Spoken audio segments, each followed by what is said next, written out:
La première pâte et la dernière commande. Il était une fois, dans un coin tranquille et légèrement oublié de la ville de Boulanger-Ville, un petit restaurant nommé Pepperoni Pizza. Mais ce n'était pas n'importe quelle pizzeria. C'était le domaine exclusif de Pepperoni, un vieux pizzaiolo à la moustache en forme de spirale qui semblait avoir été sculpté dans un morceau de mozzarella parfaitement fondu. Pepperoni n'était pas seulement un pizzaiolo. Non, il était le maître pizzaiolo, un titre que lui seul possédait, parce qu'il l'avait inventé. Avec ses lunettes épaisses comme des fonds de bouteille et son tablier taché de sauce tomate, Pepperoni ressemblait à un scientifique fou, mais au lieu d'expériences chimiques, il concoctait les pizzas les plus délicieuses et les plus étranges que l'humanité ait jamais connues. Ces pizzas n'étaient pas seulement de la nourriture, c'était de l'art comestible, chaque pâte étirée avec une précision scientifique, chaque tranche de pepperoni posée avec le soin d'un chirurgien du fromage. Mais Pepperoni n'était pas qu'un simple génie culinaire. Non, il avait un don spécial, un talent qui faisait frémir même les plus braves de la ville. Car Pepperoni connaissait toutes les histoires de pizza, des plus croustillantes aux plus effrayantes. Et parmi ces légendes, une se dressait au-dessus des autres, telle une boule de pâte géante prête à être enfournée dans le four des enfers, la légende de Mustapha, le client venu des ténèbres. Le restaurant Pepperoni Pizza était une petite échoppe nichée entre une laverie automatique et un magasin de farces et attrapes. Si vous passiez devant, vous pourriez penser que c'était un lieu ordinaire, avec sa vitrine ornée de guirlandes de piments rouges et une enseigne clignotante, ouvert 25 juillet, parce que selon Pepperoni, la pizza ne dort jamais. Mais dès que vous franchissiez la porte, vous étiez plongé dans un univers parallèle, un royaume où l'odeur du basilic et de l'origan vous envahissait et où la lumière tamisée vous donnait l'impression d'être à la fois chez grand-mère et dans un mystérieux laboratoire culinaire. Les murs étaient tapissés de photos jaunies par le temps, montrant Pepperoni dans ses jeunes années, tenant des pizzas gigantesques, portant des toques de chef ridiculement grandes, et toujours avec cette moustache inébranlable. On disait même que cette moustache avait vu des choses que les yeux de Pépé n'avaient jamais vues. Dans un coin, une vieille horloge à coucou semblait bloquée à 23h59, un clin d'œil à ceux qui croyaient que c'était l'heure idéale pour une pizza nocturne. Le menu de Pepperoni était légendaire. Des pizzas aux combinaisons de garnitures improbables, de la Mozza Fiesta avec 12 types de mozzarella différents, à la Mistico Delicio, dont personne ne savait vraiment ce qu'elle contenait, mais tout le monde jurait qu'elle changeait à chaque commande. Mais il y avait une pizza qui n'était jamais sur le menu, une pizza que seul Pepperoni pouvait préparer, et seulement pour ceux qui osaient la demander, la pizza obscura. Et c'est là que commence notre histoire. C'était un soir tranquille, comme tous les autres. Le four crépitait doucement, émettant une chaleur réconfortante dans la petite pizzeria. Pepperoni, après avoir passé la journée à jongler avec les pâtes et les poêles, s'apprêtait à fermer boutique. Mais juste au moment où il allait tourner la pancarte « Ouvert » pour « fermer », le téléphone de la pizzeria sonna. Et ce n'était pas un son ordinaire. Non, c'était un son grave, profond, presque spectral.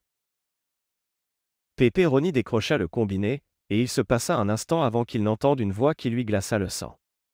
Une voix rauque, comme si elle venait d'un autre monde, demanda une pizza.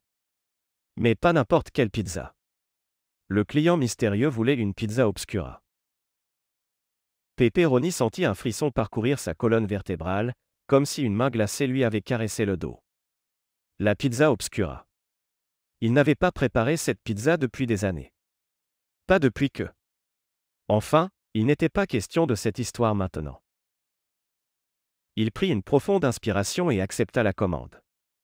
Il demanda l'adresse, mais la voix répondit simplement « Depuis les ténèbres ». Puis, la ligne se coupa. Pepperoni resta immobile pendant quelques secondes, écoutant le silence lourd qui régnait dans la pizzeria. Il savait ce que cela signifiait. Mustapha était de retour. Mustapha n'était pas un client comme les autres.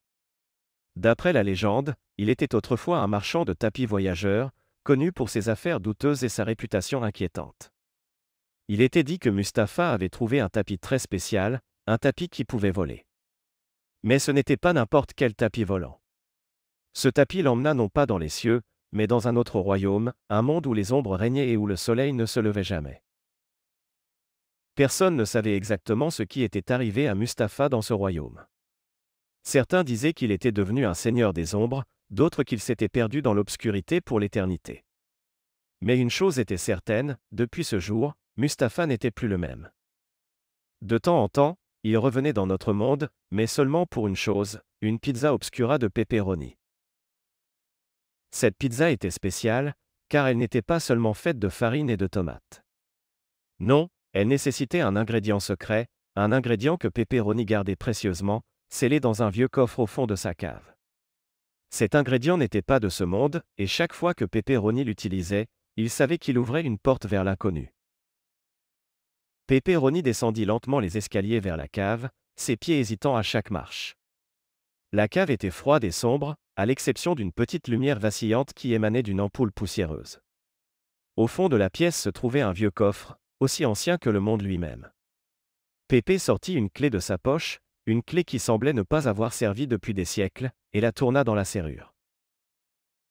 Le coffre s'ouvrit avec un craquement sinistre, révélant une petite fiole remplie d'une substance noire et épaisse. Cet ingrédient secret, que Pepperoni appelait l'essence des ombres, était la clé de la pizza obscura. Avec un mélange de peur et de respect, Pepperoni versa une goutte de cette essence sur la pâte qu'il avait étalée.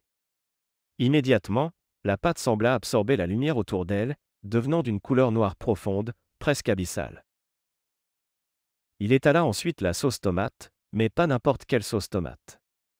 Celle-ci était faite à partir de tomates qui ne poussaient que dans les coins les plus sombres du jardin de Pepperoni, des tomates qui ne voyaient jamais la lumière du jour. Les garnitures étaient tout aussi étranges, des olives noires comme la nuit, des morceaux de pepperoni dont l'origine était mystérieuse, et du fromage qui fondait d'une manière presque surnaturelle. Pepperoni enfourna la pizza dans le four et attendit. Chaque minute qui passait semblait durer une éternité. Puis, enfin, la pizza fut prête. Il la sortit du four avec précaution, sachant que la moindre erreur pourrait avoir des conséquences désastreuses. La pizza obscura reposait sur la table, émettant une légère vapeur qui semblait former des figures dans l'air, des formes étranges et inquiétantes. Le téléphone sonna de nouveau. C'était le même son grave et spectral. Pepperoni décrocha, mais cette fois, il n'y eut pas de voix. Seulement un silence lourd, suivi d'un souffle glacial qui sembla traverser le combiné. Pepperoni comprit que c'était l'heure. Il emporta la pizza obscura, l'enfermant dans une boîte spéciale marquée d'anciens symboles qu'il avait appris à dessiner lors de ses voyages en Italie, dans une pizzeria qui n'existait que la nuit. Pepperoni sortit de la pizzeria, serrant la boîte contre lui. Il savait où il devait aller, même si personne ne lui avait donné d'adresse. Il suivit son instinct, traversant des ruelles sombres et des rues désertes. La ville semblait différente cette nuit-là, comme si elle était enveloppée dans une brume épaisse, séparée du monde réel. Finalement, il arriva devant un vieux bâtiment abandonné, ses fenêtres cassées et ses murs couverts de lierre. C'était ici. Pepperoni entra, se frayant un chemin à travers les débris et les toiles d'araignée, jusqu'à une pièce où l'air était plus froid que le reste du bâtiment. Au centre de la pièce se trouvait une table, et sur cette table, une petite chandelle à la flamme vacillante. Pepperoni déposa la boîte sur la table, se retournant pour partir. Mais avant qu'il ne puisse faire un pas, il sentit une présence derrière lui. Un souffle glacial passa près de son oreille, et il sut que Mustapha était là. Sans un mot, Pepperoni sortit du bâtiment, laissant la pizza obscura derrière lui. En retournant à la pizzeria, Pepperoni sentit un poids se lever de ses épaules. Il avait accompli son devoir, mais il savait que ce n'était que le début. Mustapha reviendrait, encore et encore, tant que Pepperoni serait là pour préparer la pizza obscura. Et chaque fois, l'histoire deviendrait un peu plus sombre, un peu plus étrange. Mais pour l'instant, Pepperoni retourna à sa routine, rangeant ses ustensiles et nettoyant le four. Demain serait une autre journée ordinaire, avec des pizzas pour les habitants de Boulangéville. Mais dans un coin de son esprit, il savait que les ténèbres veillaient, attendant le moment où elles réclameraient à nouveau leur part de pizza. Et ainsi se termine la première histoire de Pepperoni, le maître pizzaiolo, et de la légende de Mustapha, le client des ténèbres. Mais ne vous inquiétez pas, chers lecteurs, car cette histoire n'est que le début. Il y a encore tant de légendes à raconter, tant de mystères à découvrir dans l'univers de Pepperoni Pizza. Alors, la prochaine fois que vous commanderez une pizza tard dans la nuit, souvenez-vous de Pepperoni et de sa pizza obscura. Car qui sait ce qui pourrait apparaître à votre porte lorsque la livraison arrivera ?